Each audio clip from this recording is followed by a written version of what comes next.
Hey guys, it's Tash from Tupperware Melbourne here, and I am about to show you the snack press. Now, if you've been buying Tupperware for quite a while, you may have seen this many years ago, but we haven't had this around for, I'm going to say roughly about 5 years. It was around when I first started 6 years ago, and then we didn't see it for a very long time. So I'm very, very happy that it's made a return. So let's get stuck into it, shall we? All right, so you can see here that we do have the main part of the snack press. It comes with a carrier mat and then some additional attachments as well. So let's just take it apart to start with and have a look at how it works. And then we're going to be making some potato croquettes together. All right, so you can see here that we have the base section. Now, this is where you would put your attachments onto. So you can see that attached to it, I have the 3 round nozzles. It's very easy to take apart. All you need to do is unclip it, and then you can clip on the various attachments. So you do have a churros attachment. You have a square attachment, which is perfect for making your chicken nuggets. And then you have the smaller attachment of the round ones here, which is really good for making things like gnocchi and breadsticks and all that sort of stuff. But for today, we're going to be using the round one. So I'm just going to attach that one on, and it's very easy. You just pop it straight in and clip it down. Now on the base here, you do have some little silicone feet. They will arrive separately in a little packet, and you've just got to pop those on so that it doesn't move around on the bench for you. And then we have the plunger section here. Now on the base of the plunger, this has got some little embossed kind of circles on here, and that's so that things don't get stuck to it when you're actually using it. So the idea is that you would put your mixture in here and then use the plunger to actually press it down. Now when you're using it, you want to use your carrier mat. So what we would do is probably put it roughly about here, and then as we are pressing the mixture down, you'll actually see the tray come out on its own. So very, very handy. It means that we don't need to make sure that we've got it on a tray when we're using it, because we are going to be moving that mat out, and then we're going to be using the scraper to actually cut things off. So you don't want to use a knife on this mat because it will actually cut it. And the other thing you need to do is actually store it so that it's flat. You don't want to kind of roll it up or do anything like that. Store it flat so that it actually works correctly and stays nice and stable for you. Now the scraper will actually insert in here, and that is so that when you're adding your food in there, it doesn't come out without you actually making it come out. So that just stops the food from coming out, but then additionally, that's what you'll actually use to cut it with. Now, very, very easy to clean. Even though it does seem like it's fiddly, it's actually not. It all comes apart and can go straight into the dishwasher for you, with the exception, of course, of the mat. We don't want to pop that into the dishwasher. That can just get a nice little wipe down. Because it is so, I guess, what's the word I'm looking for, smooth, it wipes down very easily. And I like that it's got these little measurements on here as well, because if you're wanting to get everything a uniform size, then you can actually use those as a guideline. All right, so let's get cracking, shall we? I'm going to pop that part here. I'm going to, oh, actually, before we start using it, I better put my mixture together. So over here, I've just got some steamed potatoes, which I've added some butter to. So we're going to mash that down with our potato masher first of all, just like this. And then I'm going to go ahead and add half a cup of milk. And I'm also going to put some cheese in there. Now this recipe doesn't have cheese in it, but I'm going to add it in just because potato and cheese goes so well together. And the other thing that we want to pop in there as well, guys, is some salt and pepper. So I'm going to grab that out. Or at least salt. Some people don't like pepper, and that's absolutely fine. But you do need to salt your potatoes quite well, otherwise they are very, very bland. And then we're going to go ahead and put some pepper in there as well. Not too much, just a little bit. Especially if the kids are eating it, they might not like the pepper. So I'm just going to mash this through. And then we're going to add in some egg and a little bit of breadcrumbs as well. There we go, mashing up quite nicely, just like you're doing mashed potato with cheese. Now, if you wanted to do this really finely, you could actually put it straight into your chopper. So if you have the supersonic large, you can actually do it in there, and then you'll get a finer texture. Depends on if you want some texture to it or not. I personally think the masher works just fine, but if you want it really super smooth, then definitely pop it into your chopper. All right, so I'm just making sure that I've got all the chunks on the bottom there, moving it around. This is a really great masher, by the way. It just gets every last little bit. And because it's a round shape, you don't have to worry about trying to get into corners and things like that in the round bowl. So it's quite smooth, a little bit of texture in there, a little bit rustic. But now we're going to go ahead and actually mix in the egg and the breadcrumbs. So I'm going to pop that to the side.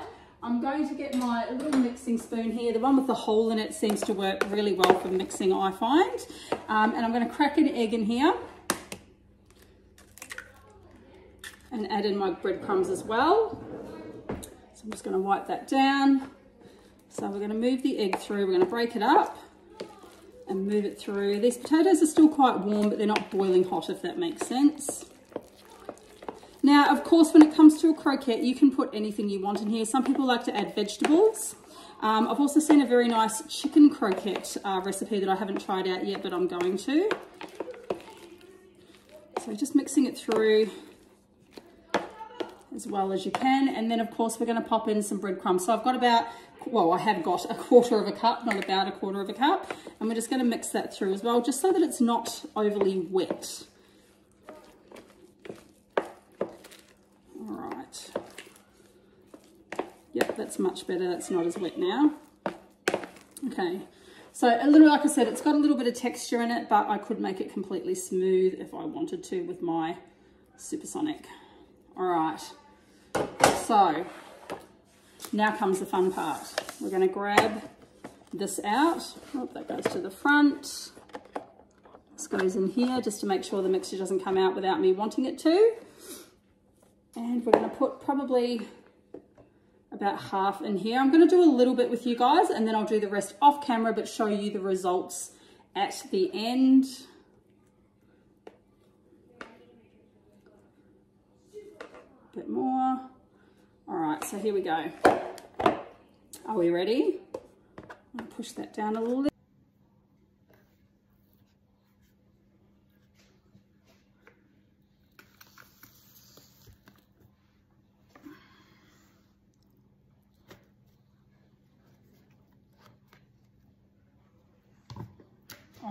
So you can see we've got our little croquettes there. Now, if you're not happy with how it goes at the end, you can always scrape that off and do it again. I'm going to do them about this size, and then I'll go back in and do another lot. Now, I'm actually going to put some gloves on for this because I don't really love the idea of getting potatoes in my fingernails. So I'm just going to pop on a pair of gloves. And then I've got some beaten egg with milk over here. And then I've also got some breadcrumbs, which I've just got a little bit of herbs mixed into. You can leave the herbs out though, they're not really that necessary. I'm just gonna grab my little scraper, very gently pick that up, pop it into the egg, make sure that it's well covered, pick that up again, and then straight into my breadcrumbs, and try not to get it all stuck to my glove. Just kind of shaping it a little bit as I go. All right, that's one done. I'll grab another one, trying not to wreck the shape. All right, just gotta be really careful with these. Now, if you want them to not be as soft, a hot tip from me is to actually put it in the fridge so that it's really, really cold. It's actually a lot easier to work with when it is cold. I've not done it when it's been really warm like this before. All right, I'm just going to take these off just so I can show you the next part of the process, because otherwise I'd be here doing them all, and that's going to take a little bit of time. I'm going to move that off to the side for a second. What you want to do is grab one of the silicone baking sheets, and then that's what you're actually going to put your croquettes onto to cook. If they kind of get a little bit out of shape, you can just very easily press them back into shape. They're nice and soft. Now, once you've got them all on your tray, what you want to do is spray them with a little bit of oil. Now, hot little touch tip, please don't use the aerosol spray oil on anything because what happens is the propellant that's in there actually leaves a sticky residue over your cookware, and that's for any cookware, not just Tupperware. So just grab one of these ones from the supermarket. All you have to do is fill it up with oil, and then you can spray it. Now, once that whole tray is full, you want to pop it into your oven at 200 degrees for 12 to 15 minutes, and you'll have some beautiful golden croquettes at the end of it. And what I'm going to do is once these are cooked, I'll jump back on and show you guys what they look like. Okay guys, so I have taken these out of the oven. As you can see, they are all cooked, and let me tell you, they are crunchy, they are delicious. I actually couldn't help myself, I had to try one. They are so yummy. So this is definitely a recipe that you would want to try straight up. I am going to share the recipe with you, so keep an eye out for that one. That will be coming along very shortly, but that is potato and cheese croquettes. As I said, I added the cheese, it wasn't in the recipe, and I'm so glad I did, because it's just that beautiful fluffy potato, and then of course the beautiful cheesy flavor too. So that is potato croquettes in the snack press.